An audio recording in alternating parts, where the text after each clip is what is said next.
Marilah kita berdoa.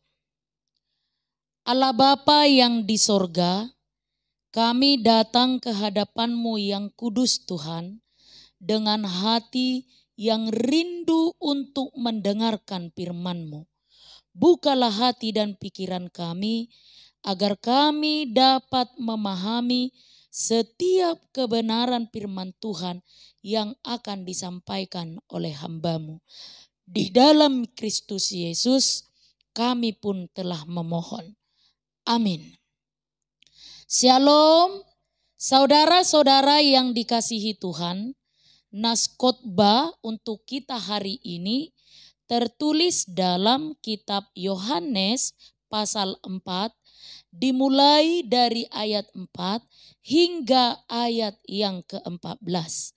Marilah kita ikuti dalam hati kita masing-masing. Saya akan membacakan untuk kita.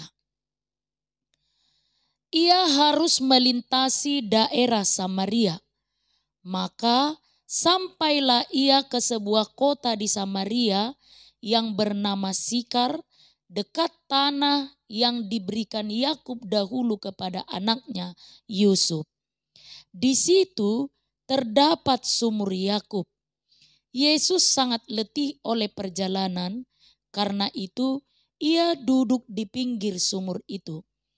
Hari kira-kira pukul 12, maka datanglah seorang perempuan Samaria hendak menimba air. Kata Yesus kepadanya, "Berilah aku minum." Sebab murid-muridnya telah pergi ke kota membeli makanan. Maka kata perempuan Samaria itu kepadanya, "Masakan engkau seorang Yahudi minta minum kepadaku seorang Samaria?" Sebab orang Yahudi tidak bergaul dengan orang Samaria. Jawab Yesus kepadanya, "Jikalau engkau tahu tentang karunia Allah dan siapakah dia yang berkata kepadamu, berilah aku minum, niscaya engkau telah meminta kepadanya dan ia telah memberikan kepadamu air hidup." Kata perempuan itu kepadanya, "Tuhan, engkau tidak punya timba dan sumur ini amat dalam. Dari manakah engkau memperoleh air hidup? Adakah engkau lebih besar daripada bapa kami Yakub yang memberikan sumur ini kepada kami dan yang telah minum sendiri dari dalamnya, ia serta anak-anaknya dan ternaknya?" Jawab Yesus kepadanya, "Barang siapa minum air ini, ia akan haus lagi. Tetapi barang siapa minum air yang akan kuberikan kepadanya, ia tidak akan haus untuk selama-lamanya. Sebaliknya, air yang akan kuberikan kepadanya akan menjadi mata air di dalam dirinya yang terus-menerus memancar sampai kepada hidup yang kekal." Demikian firman Tuhan. Saudara-saudara yang dikasihi Tuhan Yesus, rasa haus adalah rasa yang selalu kembali. Rasa haus adalah rasa yang tidak bisa diajak kompromi. Obat satu-satunya ketika kita haus adalah minum.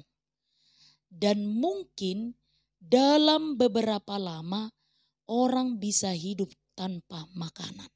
Katakanlah 4 kali 24 jam orang akan bertahan tidak makan. Tetapi tidak terlampau lama orang bisa hidup tanpa air minum. Intinya, kebutuhan paling utama manusia adalah air. Lalu ketika dalam Injil Yohanes ini dikatakan bahwa Yesus adalah air kehidupan, itu berarti kebutuhan paling utama manusia itu sendiri adalah Yesus. Tanpa Yesus kita tidak bisa hidup. Tanpa Yesus kita akan mati. Lalu bagaimanakah kita dapat mengalami dan merasakan air kehidupan itu? Air kehidupan yang memancar, air kehidupan yang bergerak dan mengalir dalam kehidupan kita. Lalu apakah yang harus kita lakukan supaya itu terjadi? Maka Bapak Ibu jemaat yang dikasihi Tuhan, setidaknya dari nas khotbah hari ini kita dapat mempelajari 3 hal penting sebagaimana telah ditetapkan kepada kita. Yang menjadi topik minggu kita adalah Tuhan sumber air kehidupan. Maka yang pertama, mulailah dengan mencari Yesus. Masih ingat tidak saudara-saudara dengan syair lagu sekolah minggu yang sangat terkenal? Demikian lagunya. Apa yang dicari orang? Uang. Apa yang dicari orang? Uang. Apa yang dicari orang? Pagi, siang, malam, petang. Uang, uang, uang. Bukan Tuhan Yesus. Sama seperti yang tertulis dalam ayat 6 nas khotbah hari ini, digambarkan bahwa Yesus letih oleh perjalanan. Tetapi perempuan Samaria itu letih oleh masalah hidup. Ini sering terjadi. Sebelum kita mencari Yesus, maka ingatlah, Yesus sudah terlebih dahulu mencari kita. Karena itu saudara-saudaraku yang dikasihi Tuhan, yang perlu kita lakukan adalah memberi diri kita untuk dijumpai dan ditemukan oleh Allah. Lalu yang kedua, sengaja pergi, yaitu untuk mengalami perjumpaan dengan Tuhan. Saudara-saudara yang dikasihi Tuhan, lalu pelajaran yang kedua yang dapat kita pahami dari nas khotbah ini adalah belajar menjadi penerima. Yesus meminta, berilah aku minum. Yesus memulai dengan permintaan yang sangat sederhana. Perempuan Samaria ini cukup unik. Dia punya suami 5. Tetapi apa yang terjadi dengan Yesus? Yesus tidak hadir dengan prasangka. Yesus tidak menggunakan kesempatan itu untuk menghajar gaya hidup perempuan ini. Tidak. Justru Yesus memulai dengan sebuah permintaan. Berilah aku minum. Ini berarti kita hidup dalam sebuah zaman yang mudah menghakimi orang. Kita hidup di sebuah zaman yang mudah membuli dan menghancurkan serta menghabisi sehabis-habisnya orang. Tetapi Yesus datang selalu dengan belajar dan memberi pelajaran. Supaya apa? Agar kita saling menerima. Belajar menjadi penerima. Mungkin kita sudah menjadi pemberi yang hebat. Puji Tuhan jika itu terjadi. Tetapi kadangkala kita juga gagal menjadi penerima. Itu sebabnya sebuah perumpamaan Batak katakan demikian. Hacit mulak majalo, hacitan mulak mangalean. Karena apa? Orang yang kita beri tidak sanggup dan tidak siap dan tidak mampu menerima.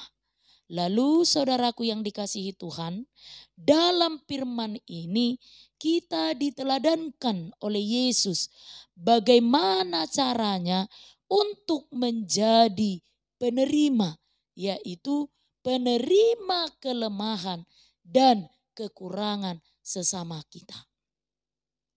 Saudara-saudara yang dikasihi Tuhan, pelajaran yang ketiga yang dapat kita ambil dari nas khotbah ini adalah minum dan menyatu dengan Yesus. Untuk mengalami air kehidupan itu sangat sederhana, yaitu sesederhana minum. Artinya, walau sangat sederhana, tapi itulah kebutuhan utama.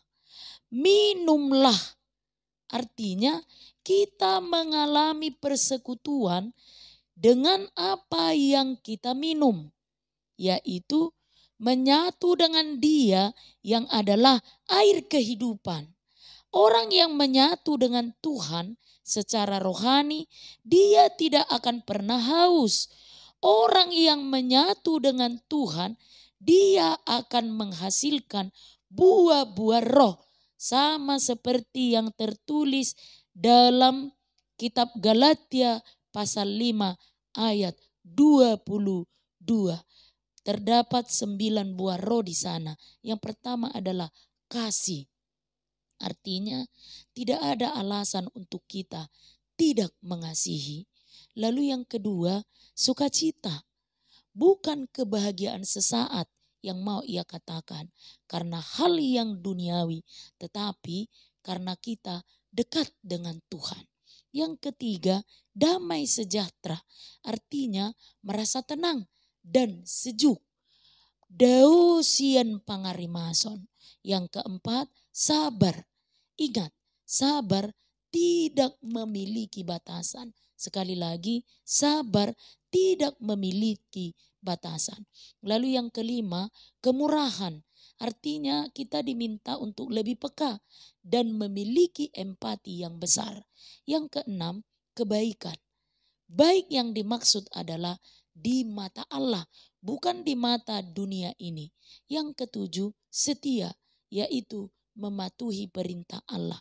Lalu yang kedelapan, lemah lembut, tidak kaku, tidak mudah terpancing, tidak bebal, selalu tahu bahwa yang benar akan selalu menang.